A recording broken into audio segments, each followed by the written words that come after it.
Assalamualaikum teman-teman semuanya.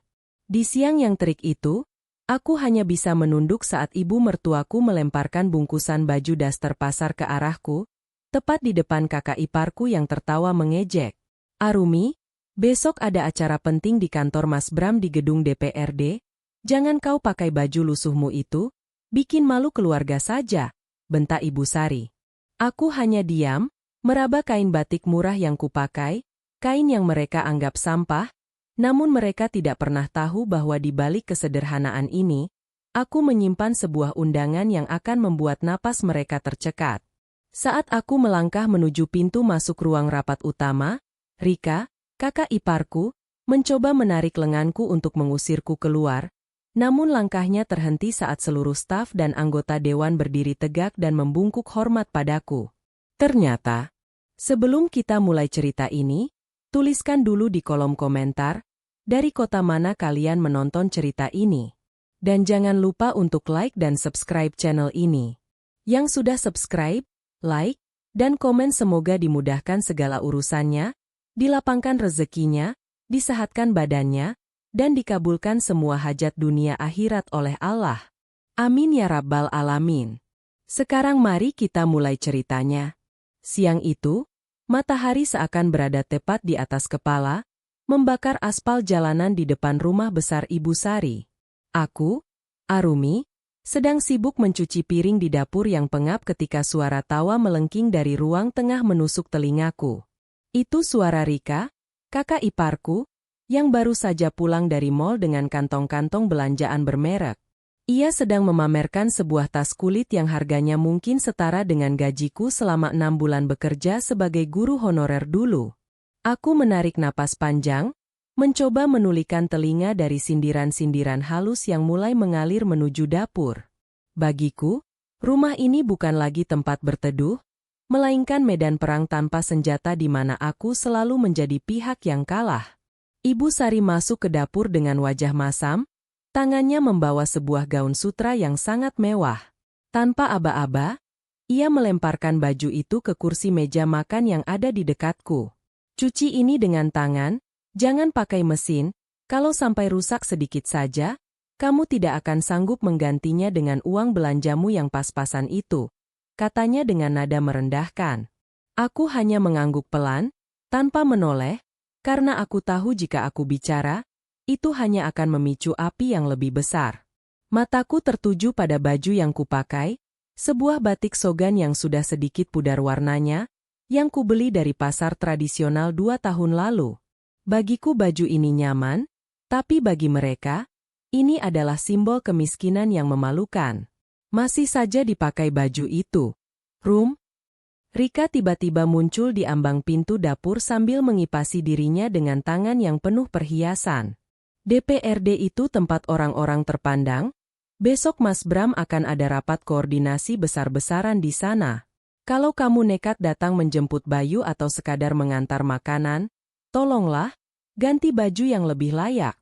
Jangan sampai orang mengira suamimu itu pelit atau tidak mampu membelikan istrinya baju." Tawa kecilnya menyusul, sebuah tawa yang penuh dengan penghinaan terselubung.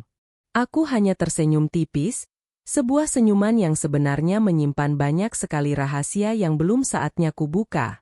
Bayu, suamiku, adalah pria yang baik, namun ia seringkali tak berdaya menghadapi dominasi ibu dan kakaknya. Ia bekerja sebagai staf administrasi di kantor dinas yang sering berhubungan dengan DPRD. Tekanan yang ia terima di kantor rupanya juga terbawa ke rumah, menjadikannya pria yang lebih banyak diam untuk mencari aman. Ketika sore itu ia pulang, aku melihat kelelahan yang luar biasa di matanya. Aku ingin mengadu tentang bagaimana ibunya memperlakukanku seharian ini, tapi aku urungkan. Aku tidak ingin menambah beban pikirannya yang sudah penuh dengan berkas-berkas proyek daerah yang sedang kacau. Malam harinya, di meja makan, suasana terasa semakin menyesakan. Mas Bram, suami Rika yang bekerja sebagai staf ahli di DPRD, bercerita dengan sangat sombong tentang betapa pentingnya posisinya besok. Besok itu bukan rapat biasa. Ada tamu kehormatan, Konsultan ahli dari pusat yang dikirim langsung untuk mengaudit anggaran daerah kita yang sedang bermasalah. Semua orang di kantor sedang gemetar, takut borok-borok lama mereka terbongkar. Ujar Bram sambil menyuap nasi dengan angkuh. Ibu Sari menatap menantunya itu dengan bangga, seolah Bram adalah pahlawan keluarga mereka yang paling hebat. Wah, hebat sekali suamimu, Rick, puji Ibu Sari sambil melirikku dengan sinis. Setidaknya ada satu orang di keluarga ini yang punya jabatan tinggi dan dihormati di gedung megah itu. Bukan seperti orang-orang yang hanya bisa diam di rumah dan menghabiskan nasi. Sindiran itu jelas ditujukan padaku. Bayu hanya menunduk, tangannya gemetar memegang sendok. Aku tahu ia merasa tersinggung, tapi keberaniannya selalu menciut di depan ibunya. Aku tetap tenang, mengunyah makananku dengan perlahan, seolah semua perkataan itu hanyalah angin lalu yang tidak berarti apa-apa bagi ketenanganku. Rika kemudian menimpali dengan suara yang lebih keras. Katanya konsultan itu perempuan. Mas, pasti dia hebat sekali ya. Punya karir cemerlang di Jakarta. Tidak kebayang bagaimana penampilannya. Pasti sangat berkelas, bukan pakai baju harga 50 ribuan. Ia tertawa lagi. Dan kali ini Ibu Sari ikut tertawa terpingkal-pingkal. Aku merasakan denyut di pelipisku, tapi aku masih mampu mengendalikan diri. Di dalam tasku yang kusimpan di kamar, sebuah kartu tanda pengenal dengan logo kementerian dan jabatan, Lead Consultant, sudah tersimpan rapi, siap untuk digunakan besok pagi. Pertemuan di gedung DPRD besok memang benar adanya, dan aku adalah orang yang mereka bicarakan itu. Namun, di rumah ini, aku sengaja menyembunyikan profil asliku. Aku ingin tahu seberapa jauh mereka akan merendahkanku hanya berdasarkan penampilan luar. Selama setahun ini, aku mengambil cuti panjang dan bekerja dari rumah secara remote sebagai konsultan independen, sebelum akhirnya diminta kembali turun tangan untuk menangani masalah serius di daerah ini. Mereka hanya tahu aku sudah berhenti bekerja sebagai guru dan sekarang hanya pengangguran, yang sesekali mengambil jahitan atau jualan online kecil-kecilan. Keheningan malam itu terasa sangat panjang. Aku melihat Bayu yang sudah tertidur lelap, wajahnya tampak damai namun penuh guratan beban. Aku merasa bersalah karena tidak jujur padanya, tapi aku punya alasan kuat. Aku ingin Bayu belajar untuk berdiri tegak membela istrinya, bukan karena jabatanku, tapi karena rasa hormatnya padaku sebagai manusia. Besok akan menjadi hari yang panjang, hari di mana semua topeng akan terbuka, dan kebenaran akan menampar mereka tepat di wajah yang selalu mereka banggakan itu. Aku memejamkan mata, membayangkan gedung DPRD yang megah itu akan menjadi saksi bisu kehancuran kesombongan mereka. Pagi buta, aku sudah bangun untuk menyiapkan sarapan dan segala keperluan mereka. Ibu Sari dan Rika sudah sibuk bersiap-siap sejak subuh, memakai pakaian terbaik mereka seolah-olah mereka yang akan dilantik. Mereka memaksa ikut Mas Bram ke kantor hari ini dengan alasan ingin melihat kemeriahan penyambutan tamu dari pusat itu. Arumi, jangan lupa bersihkan seluruh rumah, sapu halaman sampai bersih karena nanti sore mungkin Mas Bram akan membawa teman-temannya ke sini untuk merayakan kesuksesan rapat. Perintah Ibu Sari sebelum berangkat. Aku mengangguk tenang, sementara di dalam hati aku berkata bahwa sore nanti, mungkin tidak akan ada perayaan apapun bagi mereka. Setelah mereka semua berangkat dengan mobil Mas Bram yang dibeli secara kredit itu, aku segera masuk ke kamar dan mengunci pintu. Aku melepas daster lusuhku, lalu mandi dengan air dingin yang menyegarkan pikiran. Dari dalam koper yang tersembunyi di bawah tempat tidur, aku mengeluarkan sebuah setelan blazer berwarna biru navy yang sangat elegan namun tetap bersahaja. Aku juga mengenakan batik sutra tulis yang motifnya memiliki makna filosofis tentang kepemimpinan, sebuah hadiah dari kolega lamaku di kementerian. Aku merias wajahku tipis-tipis, hanya untuk memberikan kesan segar dan profesional.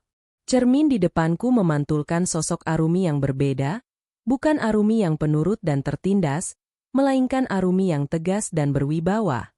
Aku menelepon sebuah jasa taksi online premium untuk menjemputku di gang depan, agar tidak mengundang kecurigaan tetangga.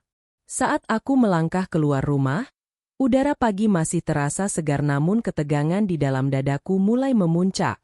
Aku tahu risiko dari pengungkapan ini bisa menghancurkan hubungan keluarga, tapi membiarkan mereka terus-menerus menginjak harga diriku juga bukan pilihan yang bijak. Aku harus memberi mereka pelajaran tentang esensi dari rasa hormat. Sopir taksi membukakan pintu untukku dengan sopan, sangat kontras dengan perlakuan keluarga suamiku sendiri selama ini. Di dalam perjalanan, ponselku terus bergetar. Pesan dari sekretaris dewan masuk berkali-kali, menanyakan estimasi kedatanganku. Ibu Arumi, semua anggota dewan dan jajaran staf sudah berkumpul di ruang rapat utama. Kami menantikan kehadiran ibu untuk memulai pemaparan audit anggaran. Bunyi salah satu pesan tersebut. Aku membalasnya singkat bahwa aku sudah di jalan. Pikiranku melayang pada Bayu. Aku harap dia tidak terlalu terkejut melihatku nanti. Aku mencintainya, tapi aku benci ketidakberdayanya. Mungkin ini adalah cara terbaik untuk menyadarkannya bahwa ia menikahi seorang wanita yang kuat. Sampai di depan gedung DPRD, suasana memang terlihat sangat sibuk. Ada beberapa mobil dinas hitam yang terparkir rapi di lobi utama. Aku melihat dari kejauhan mobil Mas Bram juga ada di sana. Aku turun dari taksi dan langsung menuju pintu masuk samping, melewati protokol keamanan yang ketat. Penampilanku yang rapi namun tidak terlalu mencolok membuat beberapa staf mengira aku adalah salah satu tamu dari kantor dinas lain. Aku melangkah dengan percaya diri, sepatu hak tinggiku berbunyi ritmis di lantai marmer gedung yang megah ini. Setiap langkah adalah penegasan atas harga diriku yang sempat mereka injak-injak. Tiba-tiba, di lobi utama dekat lift, aku melihat pemandangan yang membuatku ingin tertawa sekaligus merasa miris. Ibu Sari, Rika, dan Mas Bram sedang berdiri di sana. Mereka tampak sedang berdebat dengan petugas keamanan karena ingin masuk ke area VIP tanpa kartu akses. Kamu tahu siapa saya? Saya mertuanya Pak Bram, staf ahli di sini. Jangan sembarangan melarang kami masuk, teriak Ibu Sari dengan suara yang bergema di lobi. Orang-orang mulai menoleh, menatap mereka dengan tatapan aneh. Rika juga ikut-ikutan mengomel, memamerkan tas mahalnya seolah-olah itu adalah tiket masuk ke segala tempat. Aku mencoba melewati mereka dengan cepat, menundukkan kepala agar tidak langsung dikenali. Namun, sialnya, Rika memiliki mata yang sangat jeli jika berkaitan dengan urusan orang lain. Tunggu. Itu bukannya si Arumi? Teriaknya keras-keras. Langkahku terhenti. Aku tidak punya pilihan selain berbalik dan menghadapi mereka. Ibu Sari langsung menghampiriku dengan wajah merah padam, mungkin karena malu melihatku ada di tempat yang sama dengan mereka. Apa-apaan kamu ke sini, Arumi? Sudah dibilang jangan bikin malu? Dan pakai baju siapa itu? Kamu mencuri uang belanja untuk beli baju mahal ini? Tuduhnya tanpa bukti. Mas Bram ikut mendekat dengan wajah meremehkan. Ini gedung pemerintahan, bukan pasar. Kamu tidak bisa sembarangan masuk ke sini hanya untuk memata-matai suamimu atau berharap bisa makan gratis di kantin. Pulang sekarang sebelum saya panggil satpam untuk menyeretmu keluar. Ancamnya. Aku menatapnya dalam-dalam, menatap seorang pria yang merasa dirinya paling hebat padahal posisinya hanya sebagai staf pembantu. Aku tidak menjawab sepatah kata pun, hanya diam sambil memegang tali tasku dengan erat. Diamku bukan karena takut, tapi karena aku sedang menahan diri untuk tidak meledak di waktu yang salah. Beberapa orang di sekitar kami mulai berbisik-bisik. Rika semakin menjadi-jadi, ia menarik ujung blazerku dengan kasar. Pasti ini baju pinjaman, atau jangan-jangan hasil dari hal yang tidak benar. Lihat saja, gayanya sudah sok seperti pejabat. Padahal di rumah kerjanya cuma nyuci piring kotor. Ejeknya. Orang-orang di lobi yang tidak tahu apa-apa mulai memandangku dengan sinis, terpengaruh oleh ucapan Rika. Aku merasa hatiku perih, bukan karena ejekan itu, tapi karena mereka adalah keluargaku, orang-orang yang seharusnya melindungiku, justru menjadi orang pertama yang ingin menghancurkanku di depan publik. Tepat saat Mas Bram hendak memanggil satpam, seorang pria parubaya dengan pakaian safari lengkap keluar dari lift VIP. Dia adalah sekretaris dewan, Pak Hendra. Wajahnya tampak cemas, matanya menyapu seluruh lobi mencari seseorang. Saat matanya tertuju padaku, wajahnya langsung berubah cerah. Ia bergegas berjalan ke arah kami, mengabaikan Mas Bram yang sudah bersiap memberikan hormat. Ibu Arumi. Akhirnya ibu sampai juga. Mohon maaf, kami sudah menunggu di atas. Mari, biar saya antar langsung ke ruang rapat utama, kata Pak Hendra dengan suara yang sangat sopan dan penuh rasa hormat. Dunia seakan berhenti berputar bagi Ibu Sari, Rika, dan Mas Bram. Mulut mereka ternganga, tangan Rika yang tadi memegang blazerku langsung terlepas seketika. Mas Bram tampak pucat pasi, matanya berkedip berkali-kali seolah tidak percaya dengan apa yang baru saja ia dengar. Pak Hendra, orang yang selama ini sangat ditakuti dan dihormati oleh Mas Bram, baru saja membungkuk kecil di hadapanku. Aku hanya memberikan senyuman tipis pada Pak Hendra dan mengangguk. Terima kasih, Pak Hendra. Tadi ada sedikit kendala di lobi, jawabku tenang, sambil melirik ke arah mereka yang membeku seperti patung. Keheningan yang mencekam menyelimuti lobi untuk beberapa detik yang terasa sangat lama. Aku bisa melihat keringat dingin mulai membasahi dahi Mas Bram. Ia mencoba membuka mulutnya, mungkin ingin menyapa Pak Hendra atau menjelaskan sesuatu, tapi suaranya seolah tertahan di tenggorokan. Sementara itu, Ibu Sari dan Rika masih berdiri kaku, wajah mereka yang tadinya penuh kesombongan kini berubah menjadi campur aduk antara bingung, malu, dan takut. Pak Hendra yang tidak menyadari ketegangan itu kembali mengajakku. Silakan Ibu, Ketua DPRD sudah menunggu. Beliau sangat berharap audisi kali ini bisa memberikan solusi bagi kemelut anggaran kita. Aku melangkah maju, melewati mereka tanpa menoleh lagi. Namun, sebelum benar-benar masuk ke area lift VIP, aku menyempatkan diri untuk berbalik sedikit. Mas Bram, nanti kalau ada waktu luang, mungkin kita bisa bicara di kantor. Oh ya, Ibu dan Rika, tolong jangan buat keributan di sini. Ini gedung pemerintahan, bukan pasar, kataku menirukan kata-kata Mas Bram tadi. Kalimat itu terasa seperti tamparan keras bagi mereka. Aku melihat Rika hampir jatuh terduduk jika tidak pegangan pada pilar lobi, sementara Ibu Sari hanya bisa menutup mulutnya dengan tangan, matanya terbelalak menatapku seolah aku adalah hantu. Di dalam lift menuju lantai atas, Pak Hendra bertanya dengan ramah, apakah mereka tadi kerabat Ibu?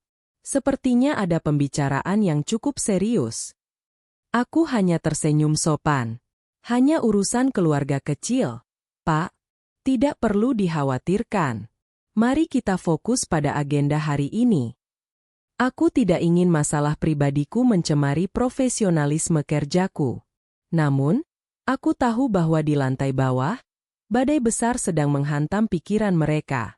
Mereka pasti sedang bertanya-tanya, siapa sebenarnya Arumi yang selama ini mereka rendahkan, yang mereka panggil, pembantu tak berbayar, di rumah sendiri.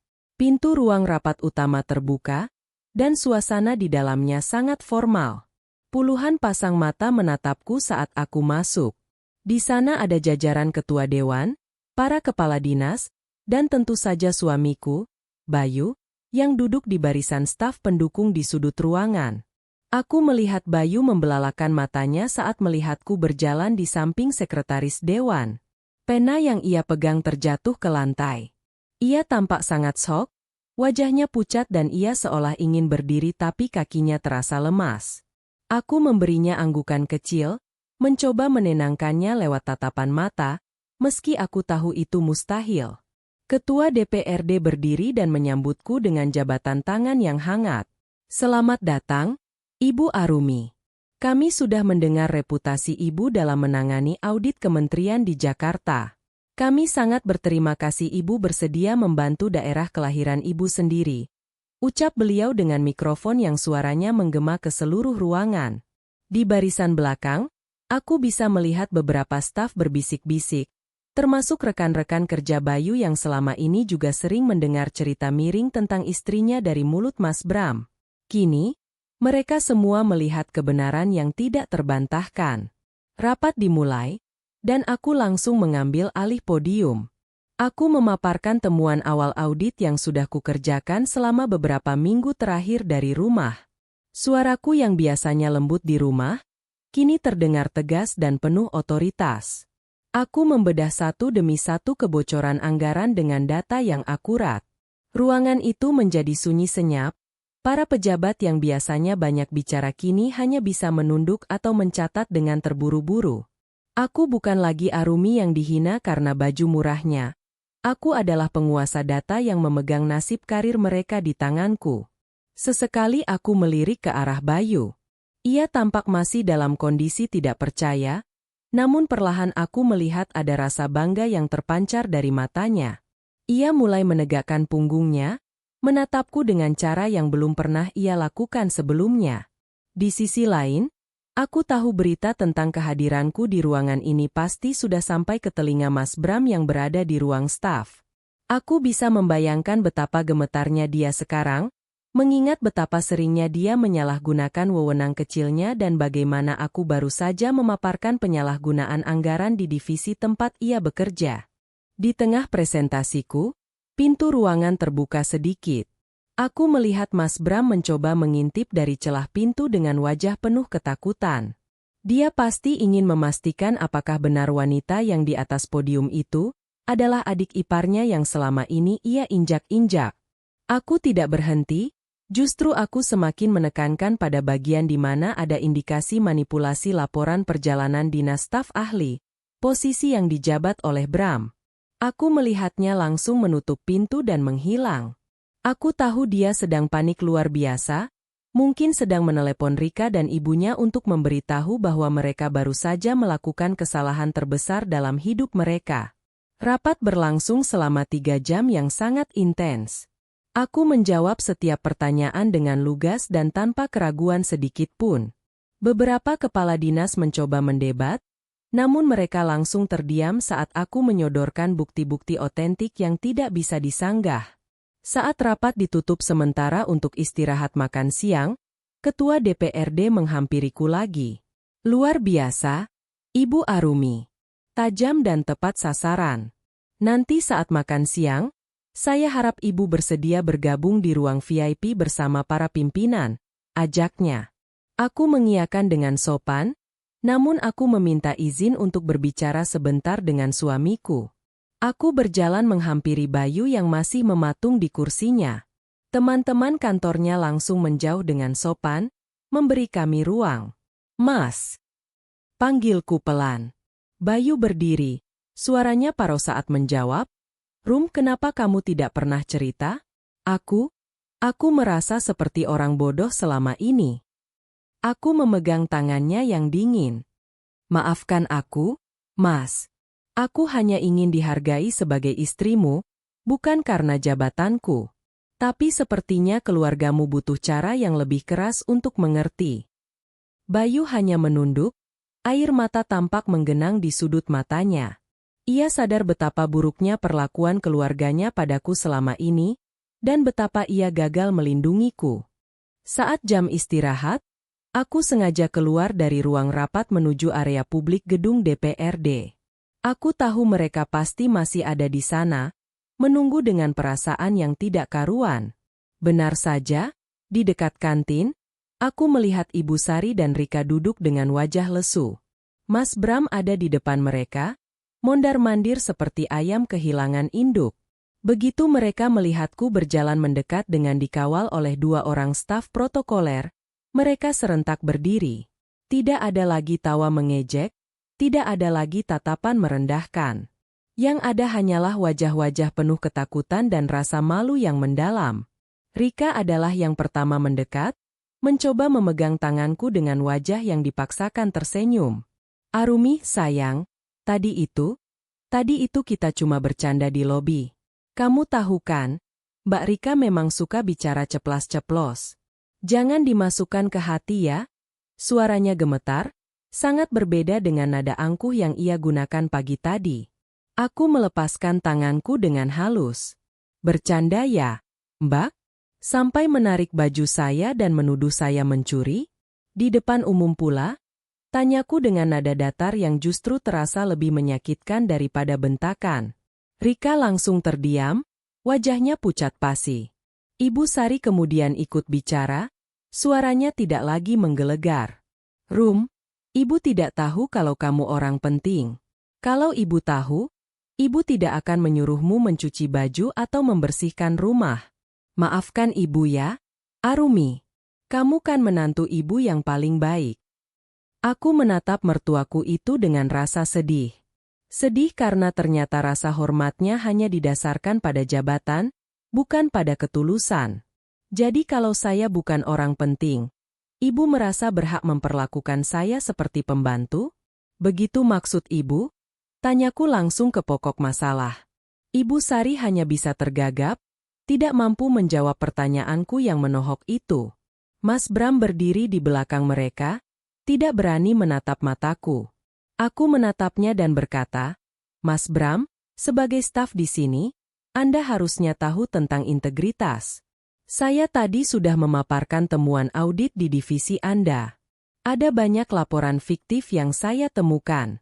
Sebagai konsultan, saya wajib melaporkan ini ke jalur hukum jika tidak ada pertanggungjawaban yang jelas. Mendengar itu, Mas Bram hampir jatuh berlutut. Tolong, Arumi, jangan. Karir saya bisa hancur. Saya punya cicilan mobil, cicilan rumah. Kalau saya dipecat, kami mau makan apa? Mohonnya dengan wajah yang benar-benar hancur. Aku hanya menarik napas panjang. Itu bukan urusan saya, Mas. Itu urusan profesionalisme Anda. Selama ini Anda merasa begitu hebat sampai merasa berhak merendahkan orang lain yang Anda anggap lebih rendah. Sekarang, silakan rasakan sendiri bagaimana rasanya berada di posisi yang terpojok. Aku berbalik untuk pergi, namun Rika menahan langkahku lagi. Arumi, tolonglah, kita ini keluarga. Masa kamu tega melihat kakakmu sendiri susah? Kamu kan punya kuasa, tolong hapus nama Mas Bram dari laporan itu. Pintanya tanpa tahu malu. Aku hanya menatapnya dengan senyum getir, lalu pergi tanpa kata. Kembali ke ruang rapat untuk sesi sore, aku merasa beban di pundakku sedikit terangkat. Kebenaran memang pahit, tapi ia harus disampaikan. Di sesi kedua ini, aku memberikan rekomendasi perbaikan sistem agar kebocoran anggaran tidak terjadi lagi. Aku juga menyarankan adanya perombakan staf di beberapa divisi yang bermasalah.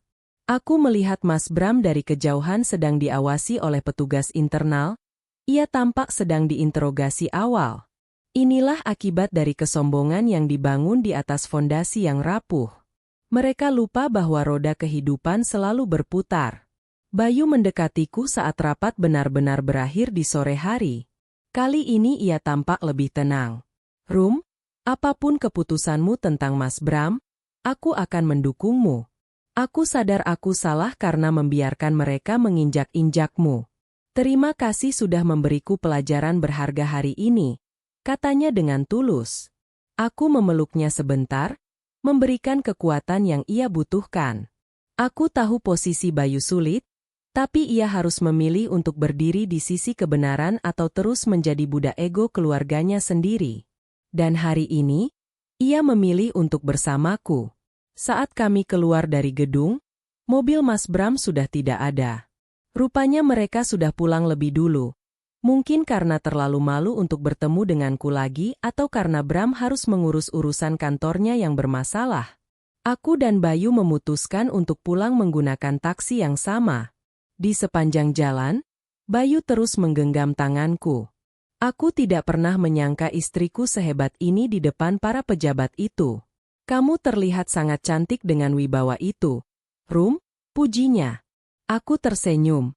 Aku masih Arumi yang sama, Mas. Arumi yang memakai batik murah dari pasar. Sesampainya di rumah, suasana sangat sunyi. Tidak ada suara tawa Rika atau perintah Ibu Sari. Aku masuk ke rumah dan melihat mereka berdua duduk di ruang tamu dengan lampu yang tidak dinyalakan. Begitu aku masuk, Mereka serentak berdiri, namun tidak berani mendekat. Aku melihat baju sutra yang tadi pagi dilemparkan Ibu Sari padaku masih tergeletak di meja makan. Aku mengambilnya dan memberikannya kembali pada Ibu Sari. "Ibu, ini bajunya."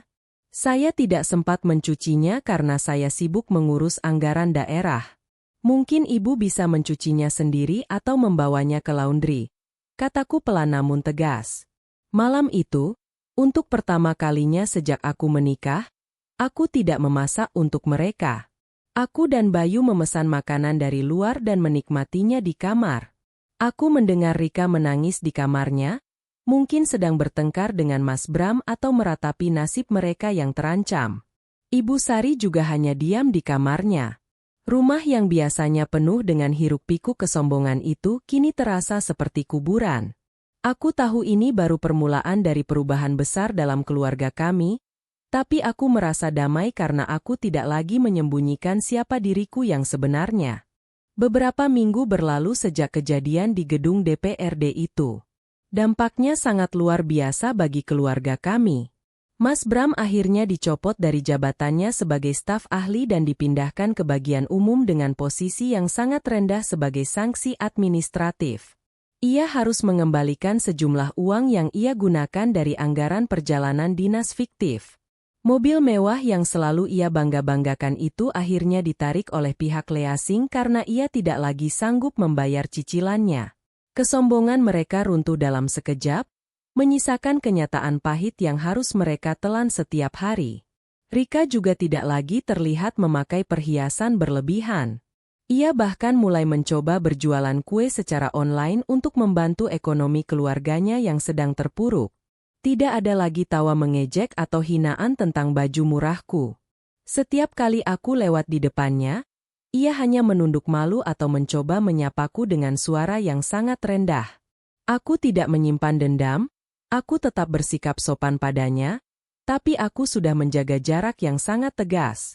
Aku ingin dia belajar bahwa harga diri seseorang tidak ditentukan oleh apa yang melekat di tubuhnya, melainkan oleh perilaku dan integritasnya. Ibu Sari juga berubah drastis. Ia tidak lagi memerintahku seperti pembantu. Bahkan, kini ia sering mencoba mengambil hati dengan memasakkan makanan kesukaanku. Aku menghargai perubahannya, meskipun aku tahu ada rasa takut di balik sikap baiknya itu. Ia takut jika aku menggunakan pengaruhku untuk semakin mempersulit posisi Mas Bram atau bahkan menceraikan Bayu. Aku katakan padanya dengan jujur, "Ibu, jangan takut. Selama kita saling menghargai sebagai manusia, semuanya akan baik-baik saja. Tapi tolong, jangan pernah lagi merendahkan orang lain hanya karena penampilannya." Beliau menangis dan memohon maaf dengan tulus hari itu. Bayu sendiri menunjukkan kemajuan yang luar biasa. Ia menjadi lebih tegas dalam mengambil keputusan di rumah.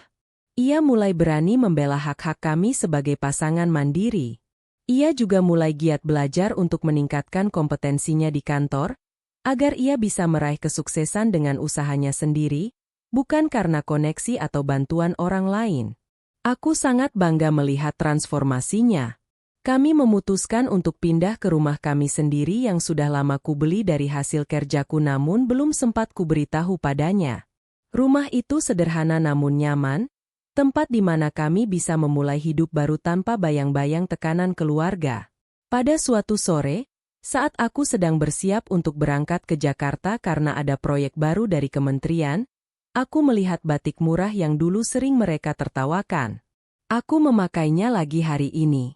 Batik itu tetap sama, kainnya tetap sederhana, namun sekarang semua orang menatapku dengan cara yang berbeda saat aku memakainya. Ini adalah pengingat bagiku bahwa kita tidak perlu menjadi orang lain untuk dihormati. Kita hanya perlu menjadi diri sendiri yang berkualitas, dan biarkan dunia yang menyesuaikan diri dengan nilai yang kita bawa. Di bandara, sebelum masuk ke ruang tunggu, aku melihat sebuah berita di televisi tentang keberhasilan audit anggaran di daerahku. Nama, Arumi Sekarwangi, disebut sebagai tokoh kunci di balik keberhasilan tersebut. Beberapa orang di sekitar bandara tampak mengenali wajahku dan memberikan senyuman hormat. Aku hanya membalasnya dengan senyuman tulus. Aku teringat bagaimana dulu aku dianggap sampah di rumah sendiri, dan kini namaku disebut sebagai pembawa perubahan bagi banyak orang. Perjalanan ini memang melelahkan, tapi hasilnya sangat sebanding dengan kesabaran yang kupupuk selama ini. Aku mengirimkan pesan singkat kepada Bayu, memberitahunya bahwa aku sudah sampai di bandara. Ia membalas dengan kata-kata yang membuat hatiku hangat. Hati-hati di jalan, istriku yang hebat. Aku akan selalu menunggumu pulang. Pesan sederhana itu jauh lebih berharga bagiku daripada semua kemewahan yang dulu dipamerkan oleh Rika. Cinta dan rasa hormat yang tulus adalah pondasi terkuat dalam sebuah hubungan, dan aku bersyukur kami telah menemukannya kembali di tengah reruntuhan ego dan kesombongan keluarga.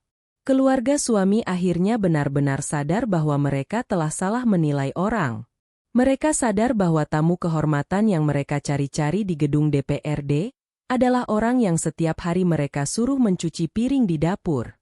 Kini, setiap kali ada acara keluarga, mereka tidak lagi sibuk membicarakan harta atau jabatan. Mereka lebih banyak diam dan mendengarkan, atau membicarakan hal-hal yang lebih bermanfaat. Suasana keluarga menjadi lebih sehat, meskipun butuh luka yang dalam untuk menyembuhkan penyakit kesombongan yang sudah menahun di hati mereka. Cerita ini aku bagikan bukan untuk menyombongkan diri, tapi untuk mengingatkan kita semua bahwa apa yang tampak di mata manusia belum tentu sama dengan apa yang ada di mata Tuhan. Jangan pernah merendahkan siapapun, karena kita tidak pernah tahu siapa yang sebenarnya sedang kita hadapi. Bisa jadi, orang yang kita anggap remeh adalah orang yang memegang kunci penting bagi masa depan kita. Hormatilah setiap orang dengan setara, karena martabat manusia tidak bisa dibeli dengan baju bermerek atau tas mahal. Sekarang, aku duduk di kursi pesawat, menatap awan yang membentang luas di luar jendela. Aku merasa bebas. Bebas dari penghinaan, bebas dari rasa rendah diri, dan bebas untuk terus berkarya. Arumi yang dulu penakut telah mati, digantikan oleh Arumi yang baru, yang sadar akan nilai dirinya dan tidak akan pernah membiarkan siapapun menginjak harga dirinya lagi. Hidup adalah tentang belajar, dan aku telah lulus dari ujian tersulit dalam hidupku. Ujian kesabaran di tengah ketidakadilan. Terima kasih sudah mendengarkan ceritaku. Semoga ada hikmah yang bisa teman-teman ambil. Sampai jumpa di cerita berikutnya.